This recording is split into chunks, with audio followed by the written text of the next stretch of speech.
we're gonna be making succotash. Parboil these 5 minutes, drain them, cool them, cold shock them, and peel them. And so we have about a cup of fava beans and 4 large ears of corn. Put a small bowl inside a larger bowl. Stand the corn upright for stability once you trim the end. And scrape it straight down, getting as much of the milk from the cob as possible. And the larger bowl collects all that juice and those natural sugars as you're scraping the kernels into the bowl.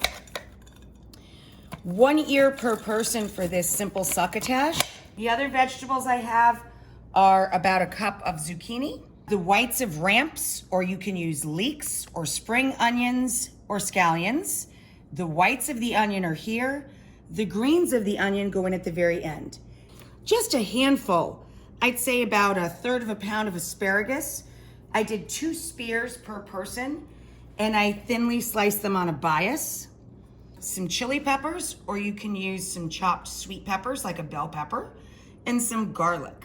So we're gonna get the pan nice and hot with EVOO. It's a good medium high there. We're gonna add our corn and develop its sugar.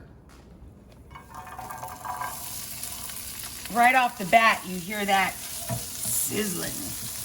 So we're gonna take some of our peas and throw them in there. One of our portion bags. I'd say about a cup, everything here, except the corn, of course. The corn's about 3-4 cups. So now we're gonna throw in our cup of chopped zucchini, baby zucchini. We're gonna throw in our favas. Throw in our asparagus,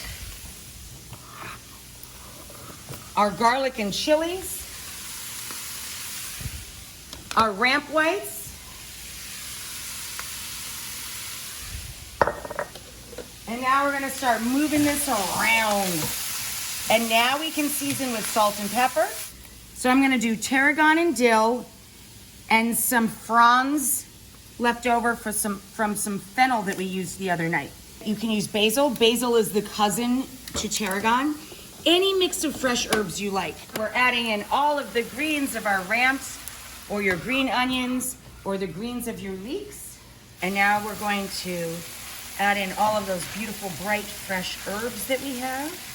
Dill, tarragon, basil, fennel fronds. Gorgeous.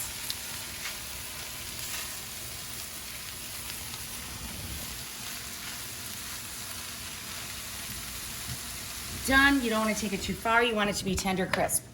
Now the big finish is to take a few cherry tomatoes, put them between 2 deli lids, get your knife nice and sharp, split that, throw your tomatoes in,